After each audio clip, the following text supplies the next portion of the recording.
ಎಲ್ಲರಿಗೂ ಹಾಯ್. ಇವತ್ತು ಈ ವಿಡಿಯೋದಲ್ಲಿ ಕಡಲೆಕಾಳು ಬಾಳೆಕಾಯಿ ಕೂಟ್ ಮಾಡ್ತಾಯಿದ್ದೀನಿ. ತಿಂದಾಗ ಸಖತ್ ಟೇಸ್ಟ್ ಇರುತ್ತೆ. ಚಪಾತಿ, ದೋಸೆ, ಇಡ್ಲಿ, ರೈಸು, ಮುದ್ದೆ ಯಾವುದ್ರ ಜೊತೆ ಆದರೂ ಸೂಪರ್ ಕಾಂಬಿನೇಷನ್. ಈಗ ಅಂಥ ವಿಡಿಯೋ ನೋಡೋಣ ಅಂದರೆ welcome back to Sushanti vlogs Kannada. ನಾನು ಈ ಗ್ರೇವಿಗೋಸ್ಕರ ಒಂದು 200 ಗ್ರಾಮ್ ಕಡಲೆಕಾಳು ಓವರ್ನೈಟು ನೆನೆ ಹಾಕಿ ತಗೋತಾ ಇದ್ದೀನಿ. ಅಂದರೆ ಒಂದು 6 ಗಂಟೆ ಆದರೂ ನೆನೆ ಹಾಕಬೇಕು. ಅದರ ಜೊತೆಗೆ ಒಂದು 2 ಬಾಳೆಕಾಯಿ. ಇನ್ನು ಬೇಕಾಗಿರೋ ಪದಾರ್ಥಗಳು ನೋಡೋಣ. ಕೊತ್ತಂಬರಿ ಸೊಪ್ಪು ಸ್ವಲ್ಪ, ಹಸಿರು ಮೆಣಸಿನಕಾಯಿ ಒಂದು 4, ಶುಂಠಿ 1 ಇಂಚು, ಬೆಳ್ಳುಳ್ಳಿ 1, ಟೊಮೊಟೊ ಒಂದು 3, ಈರುಳ್ಳಿ ಒಂದು 3. ಇದ್ರ ಜೊತೆಗೆ ಮತ್ತೆ ಬೇಕಾಗಿರೋದು ಸಾಂಬಾರು ಪೌಡರ್. ನಾನು ಮೊನ್ನೆನೇ ವೀಡಿಯೋ ಮಾಡಿ ಅಪ್ಲೋಡ್ ಮಾಡಿದ್ದೀನಿ, ನೀವು ನೋಡಿಲ್ಲ ಅಂದರೆ ಒಂದು ಸಲ ಚೆಕ್ಔಟ್ ಮಾಡಿ. ಕಡಿಮೆ ಕ್ವಾಂಟಿಟಿಯಲ್ಲಿ ಹೆಂಗೆ ಮಾಡೋದಂತ. ಸಾಂಬಾರು ಪೌಡರ್ ಒಂದು 3 ಟೇಬಲ್ ಸ್ಪೂನ್, ಗಸಗಸೆ ಅರ್ಧ ಟೇಬಲ್ ಸ್ಪೂನ್, ಒಂದು ಪಲಾವ್ ಎಲೆ, ಚಕ್ಕೆ ಒಂದು ಸಣ್ಣ ಪೀಸು, ಮರಾಠ ಮೊಗ್ಗು 1, ಲವಂಗ ಒಂದು 3 ರಿಂದ 4, ಕರಿಬೇವಿನ ಸೊಪ್ಪು, ಫ್ರೆಶ್ ಕರಿಬೇವಿನ ಸೊಪ್ಪಿದ್ರೆ ಒಂದು 2 ರೆಬ್ಬೆ. ಇನ್ನೊಂದು ಕಾಯಿ ತುರಿ, ನಮಗೆ ಹಾಕಿಲ್ಲ ಅಂದರೆ ಯಾವ ಸಾಂಬಾರು ಪರಿಪೂರ್ಣ ಆಗೋಲ್ಲ. ಕಾಯಿ ತುರಿ ಒಂದು ಅರ್ಧ ಬಟ್ಲು. ಆಮೇಲೆ ಈಗ ಬಾಳೆಕಾಯಿ ತಗೊಂಡು ಸಿಪ್ಪೆ ತೆಗಿಬಾರ್ದು. ಬಾಳೆಕಾಯ್ದು ಆ ನಾರು ಥರ ಇರುತ್ತಲ್ಲ, ಅವು ಮಾತ್ರ ದಿಂಡು ಥರ ತೆಗೀರಿ. ಸಿಪ್ಪೆ ಮಾತ್ರ ಹಂಗೆ ಇಟ್ಕೊಂಡು ಸಿಪ್ಪೆ ಸಮೇತ ಹಾಕಿದ್ರೇ ಈ ಕೂಟಿಗೆ ಟೇಸ್ಟು ಸಖತ್ತಾಗಿ ಬರುತ್ತೆ.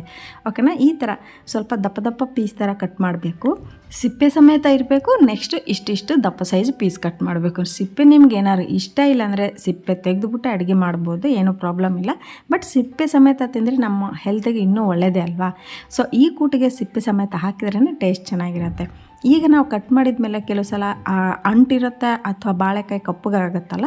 ಸೊ ಅದಕ್ಕಾಗಿ ಒಂದು ಬೌಲಲ್ಲಿ ನೀರು ತಗೊಂಡು ಸ್ವಲ್ಪ ಉಪ್ಪು ಹಾಕಿ ಆ ಉಪ್ಪು ನೀರಲ್ಲಿ ಇಟ್ಬಿಟ್ರೆ ನಾವು ಅಡುಗೆ ಮಾಡೋ ಗಂಟ ಬಾಳೆಕಾಯಿ ಪೀಸ್ಗಳನ್ನು ಫ್ರೆಶ್ ಆಗಿರುತ್ತೆ. ಸೊ ಅದಕ್ಕಾಗಿ ಸ್ವಲ್ಪ ಉಪ್ಪು ನೀರಲ್ಲಿ ಇಟ್ಬಿಟ್ರೆ ಫ್ರೆಶ್ ಆಗಿ. ನಾನು ಕರ್ನಾಟಕಕ್ಕೆ ಬಂದಾಗ ನನ್ನ ಫ್ರೆಂಡ್ ಒಬ್ಬರು ಈ ಥರ ಮಾಡಿಕೊಟ್ರು. ನನಗೆ ಆವಾಗಲಿಂದ ತುಂಬ ಇಷ್ಟ. ಇದು ಪ್ಯೂರ್ ಕರ್ನಾಟಕ ರೆಸಿಪಿನೇ. ಸೊ ನನಗೆ ತುಂಬ ಇಷ್ಟ ಆಗುತ್ತೆ. ಅವಾಗವಾಗ ನಮ್ಮ ಮನೆಯಲ್ಲಿ ಬಾಳೆಕಾಯಿ ತಂದಾಗ ಈ ಥರ ರೆಸಿಪಿ ಮಾಡ್ತೀನಿ. ಮಕ್ಕಳು ಸಹ ಇಷ್ಟಪಟ್ಟು ತಿಂತಾರೆ. ಈಗ ಟೊಮೊಟೊ ಎಲ್ಲ ನಾವು ಮಸಾಲೆ ಫ್ರೈ ಮಾಡ್ತೀವಲ್ಲ, ಸೊ ಅದಕ್ಕಾಗಿ ಸ್ವಲ್ಪ ದಪ್ಪ ದಪ್ಪ ಪೀಸ್ ಥರ ಕಟ್ ಮಾಡ್ಕೋಬೇಕು. ಈಗ ಸ್ಟವ್ ಆನ್ ಮಾಡಿ ಪ್ಯಾನ್ ಇಟ್ಟು ಒಂದು 2 ಟೇಬಲ್ ಸ್ಪೂನ್ ಆಯಿಲ್ ಹಾಕಿ ನಾವು ಫ್ರೈ ಮಾಡಬೇಕು. ಮಸಾಲ ಫ್ರೈ ಮಾಡಿದರೆ ಸ್ವಲ್ಪ ಟೇಸ್ಟ್ ಡಿಫ್ರೆಂಟಾಗಿರುತ್ತೆ. ಸೊ ಅದರಲ್ಲಿ ದಪ್ಪದಾಗ ಕಟ್ ಮಾಡಿರೋ ಈರುಳ್ಳಿ, ಬೆಳ್ಳುಳ್ಳಿ, ಹಸಿ ಶುಂಠಿ ಹಾಕಿದ ಮೇಲೆ ಒಂದು 2 ಒಣಮೆಣ್ಸಿನ್ಕಾಯಿ, 2 ಹಸಿರು ಮೆಣಸಿನ್ಕಾಯಿ ಹಾಕ್ಕೋಬೇಕು. ಇದೇ ಥರ ಫ್ರೈ ಮಾಡ್ದೇ ಮಾಡ್ಕೋಬೋದು, ಇಲ್ಲ ಫ್ರೈ ಮಾಡಿ ಆದರೂ ಮಾಡ್ಕೋಬೋದು. ಓಕೆನಾ. ಈ ಗ್ರೇವಿಗೆ ಜಾಸ್ತಿ ಮಸಾಲ ಸ್ಮೆಲ್ ಅಷ್ಟು ಚೆನ್ನಾಗಿರಲ್ಲ. ಸೊ ಅದಕ್ಕಾಗಿ ಚಕ್ಕೆ ಸಣ್ಣ ಪೀಸ್ ಹಾಕ್ಕೊಂಡು, ಮರಾಠ ಮಗು 1, ನೆಕ್ಸ್ಟ್ ಲವಂಗ ಒಂದು 3 ರಿಂದ 4, ಒಂದು ತೇಜಪತ್ರೆ ಹಾಕೋತಾ ಇದ್ದೀನಿ, ಅರ್ಧ ಟೇಬಲ್ ಸ್ಪೂನ್ ಗಸಗಸೆ. ಸ್ವಲ್ಪ ಇಷ್ಟೇ ಮಸಾಲೆ ಇರಬೇಕು. ಇನ್ನು ಜಾಸ್ತಿ ಹಾಕ್ಬಿಟ್ರೆ ಈ ಗ್ರೇವಿ ಮಸಾಲ ಸ್ಮೆಲ್ ಬರುತ್ತೆ. ಸೊ ಅದಕ್ಕಾಗಿ ಯಾವತ್ತೂ ಜಾಸ್ತಿ ಬಾಳೆಕಾಯಿಗೆ ಮಸಾಲ ಜಾಸ್ತಿ ಇರಬಾರ್ದು. ಈಗ ಎಲ್ಲ ಫ್ರೈ ಆದಮೇಲೆ ಈರುಳ್ಳಿ ಎಲ್ಲ ಸ್ವಲ್ಪ ಗೋಲ್ಡನ್ ಬ್ರೌನ್ ಕಲರ್ ಬಂದಮೇಲೆ ಟೊಮೊಟೊ ಹಾಕಬೇಕು. ಈ ಟೊಮೊಟೊ ನಮಗೆ ಸ್ವಲ್ಪ ಮೆಲ್ಟ್ ಆದರೆ ಹಸಿ ವಾಸನೆ ಇಲ್ಲದೇ ಗ್ರೇವಿ ತುಂಬ ಟೇಸ್ಟಿಯಾಗಿ ಬರುತ್ತೆ. ಈ ಥರ ಟೊಮೊಟೊ ಎಲ್ಲ ಮೆಲ್ಟ್ ಆದಮೇಲೆ ಸ್ಟವ್ ಆಫ್ ಮಾಡಿ ತಣ್ಣಗಾಗಿ ಹಾಕಿಬಿಡ್ಬೇಕು. ತಣ್ಣಗಾದ್ಮೇಲೆ ಒಂದು ಮಿಕ್ಸಿ ಜಾರ್ ತಗೊಂಡು ನಾವು ಫ್ರೈ ಮಾಡಿದ್ವಲ್ಲ ಅವೆಲ್ಲ ಹಾಕ್ಕೋಬೇಕು. ಅಂದರೆ ಬಿಸಿ ಇದ್ದಾಗ ಹಾಕಿದರೆ ಮುಖದ ಮೇಲೇ ಆ ಮುಚ್ಚಳ ಬರುತ್ತೆ. ಸೊ ಅದಕ್ಕಾಗಿ ತಣ್ಣಗಾದ್ಮೇಲೆ ಹಾಕ್ಕೋಬೇಕು. ಅದರಲ್ಲಿ ನಾವು ಅರ್ಧ ಬೌಲು ಕಾಯಿ ತುರಿ ತುರಿದು ಇಟ್ಟಿದ್ವಲ್ಲ ಅದು ಹಾಕಬೇಕು. 3 ಟೇಬಲ್ ಸ್ಪೂನ್ ಸಾಂಬಾರು ಪೌಡರ್. ನೋಡಿ ಕಲರ್ ಹೆಂಗಿದೆಯಲ್ಲ. ನಾನು ರೀಸೆಂಟಾಗಿ ಆ ವಿಡಿಯೋ ಅಪ್ಲೋಡ್ ಮಾಡಿದ್ದೀನಿ, ಬೇಕಿದ್ರೆ ಚೆಕ್ಔಟ್ ಮಾಡಿ. ಓಕೆನಾ. ಕೊತ್ತಂಬರಿ ಸೊಪ್ಪು ಸ್ವಲ್ಪ ಹಾಕ್ಕೊಂಡು, ನಮಗೆ ನೀರು ಎಷ್ಟು ಬೇಕೋ ಅಷ್ಟು ನೀರು ಹಾಕ್ಕೊಂಡು ಪೇಸ್ಟ್ ಥರ ಗ್ರೈಂಡ್ ಮಾಡ್ಕೊಂಡು ಬಂದ್ಬಿಡೋಣ.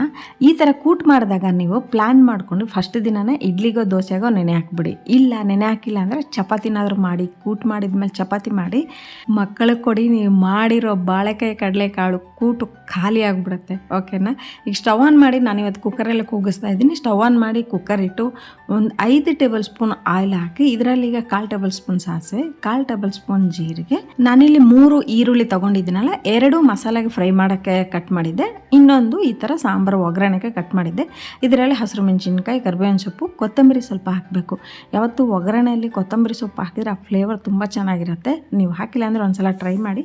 ಆಲ್ಮೋಸ್ಟ್ ಎಲ್ಲರೂ ಗೊತ್ತು ಅನ್ಕೋತೀನಿ. ಇಲ್ಲ ಅಂದರೆ ಈ ಸಲ ಟ್ರೈ ಮಾಡಿ, ಚೆನ್ನಾಗಿರುತ್ತೆ. ಈರುಳ್ಳಿ ಈ ಥರ ಬ್ರೌನ್ ಕಲರ್ ಬಂದ ಮೇಲೆ ನಾವು ನೆನೆ ಹಾಕಿ ಒಂದು ಸಲ ತೊಳೆದು ಇಟ್ಟಿದ್ವಲ್ಲ ಕಡಲೆಕಾಳು, ಆ ಕಡಲೆಕಾಳನ್ನ ಹಾಕ್ಬಿಡ್ಬೇಕು. ಕಡಲೆಕಾಳಿಗೆ ತುಂಬ ಪೌಷ್ಟಿಕಾಂಶ ಇದೆ. ಮಕ್ಕಳಿಗೆಲ್ಲ ಕೊಟ್ಟರೆ ತುಂಬ ಒಳ್ಳೆಯದು ಹೆಲ್ತಿಗೆ. ಹಾಗೆ ಬಾಳೆಕಾಯಿನೂ ತುಂಬ ಒಳ್ಳೆಯದಲ್ವಾ. So combination ಸೂಪರಾಗಿರುತ್ತೆ. ಈಗ ಬಾಳೆಕಾಯಿನೂ ಹಾಕಿದ್ಮೇಲೆ ಒಂದು ಟೊಮೊಟೊ, ನಾನು ಅಲ್ಲಿ 2 ಟೊಮೊಟೊ ಕಟ್ ಮಾಡಿ ಮಸಾಲ ಫ್ರೈ ಮಾಡಿದಾಗ ಹಾಕಿದೆ. ಇದರಲ್ಲಿ ಒಂದು ಟೊಮೊಟೊ ಈ ಥರ ಪೀಸ್ ಥರ ಕಟ್ ಮಾಡಿ ಹಾಕಿದ್ದೀನಿ. ನಾವು ತಿಂದಾಗ ಆ ಟೊಮೊಟೊ ಸಿಕ್ಕಿದ್ರೂ ಟೇಸ್ಟು ಚೆನ್ನಾಗಿರುತ್ತೆ. ಬಾಳೆಕಾಯಿ, ಕಡಲೆಕಾಳು, ಆ ಟೊಮೊಟೊ ಸಿಕ್ಕಿದ್ರೆ ತುಂಬ ಟೇಸ್ಟಿ ಇರುತ್ತೆ. ಕಲ್ಲುಪ್ಪು ನಾನು ಇಲ್ಲೊಂದು 2 ಟೇಬಲ್ ಸ್ಪೂನ್ ಅಷ್ಟು ಹಾಕ್ತಾಯಿದ್ದೀನಿ. ನೀವು ನಿಮ್ಮ ಕ್ವಾಂಟಿಟಿಗೆ ತಕ್ಕಂತೆ ಹಾಕ್ಕೊಳ್ಳಿ. ಉಪ್ಪು ಹಾಕಿದ್ಮೇಲೆ ಒಂದು ಸಲ ಚೆನ್ನಾಗಿ ಮಿಕ್ಸ್ ಮಾಡ್ಕೊಳ್ಳಿ. ಕಡಲೆಕಾಳು ಒಂದು 5 ನಿಮಿಷ ಆದರೂ ಎಣ್ಣೆಯಲ್ಲಿ ಸ್ವಲ್ಪ ಮೀಡಿಯಮ್ ಫ್ಲೇಮಲ್ಲಿ ಫ್ರೈ ಆದರೆ ಟೇಸ್ಟು ಚೆನ್ನಾಗಿರುತ್ತೆ. ಅಚ್ಕರದ ಪುಡಿ ಒಂದು ಅರ್ಧ ಟೇಬಲ್ ಸ್ಪೂನ್ ಹಾಕ್ತಾಯಿದ್ದೀನಿ. ಯಾಕಂದ್ರೆ ಸಾಂಬಾರು ಪುಡಿ ಜಾಸ್ತಿ ಖಾರ ಇರಲ್ವಲ್ಲ, ಸೊ ಅದಕ್ಕಾಗಿ ನಾನು ಅಚ್ಕರದ ಪುಡಿ ಹಾಕ್ತಾಯಿದ್ದೀನಿ ಅರ್ಧ ಟೇಬಲ್ ಸ್ಪೂನ್. ನೀವು ಬೇಡ ಅಂದರೆ ಸ್ಕಿಪ್ ಮಾಡ್ಕೋಬೋದು, ಬೇಕಿದ್ರೆ ಹಾಕ್ಕೋಬೋದು. ಹಾಕಿ ಒಂದು 2 ನಿಮಿಷ ಫ್ರೈ ಮಾಡಿದ್ಮೇಲೆ ನಾವು ರುಬ್ಬಿ ಪೇಸ್ಟ್ ಮಾಡಿ ಇಟ್ಕೊಂಡಿದ್ವಲ್ಲ ಅವೆಲ್ಲ ಹಾಕ್ಕೋಬೇಕು. ಇವೆಲ್ಲ ಹಾಕಿದ್ಮೇಲೆ ಇವು ಸಹ ಅಷ್ಟೇ ಒಂದು 5 ನಿಮಿಷನಾದರೂ ಫ್ರೈ ಮಾಡಿದರೆ ಆ ಮಸಾಲ ಕಾಯಿ ಎಲ್ಲ ಹಾಕಿದ್ವಲ್ಲ ಹಸಿ ಸ್ಮೆಲ್ ಹೋಗಿ ಚೆನ್ನಾಗಿರೋ ಟೇಸ್ಟ್ ಚೆನ್ನಾಗಿ ಬರುತ್ತೆ. ಸೊ ಅದಕ್ಕಾಗಿ ಒಂದು 2 ನಿಮಿಷನೋ 5 ನಿಮಿಷನೋ ಚೆನ್ನಾಗಿ ಮಸಾಲ ಹಾಕಿದ್ಮೇಲೆ ಫ್ರೈ ಮಾಡ್ಕೋಬೇಕು.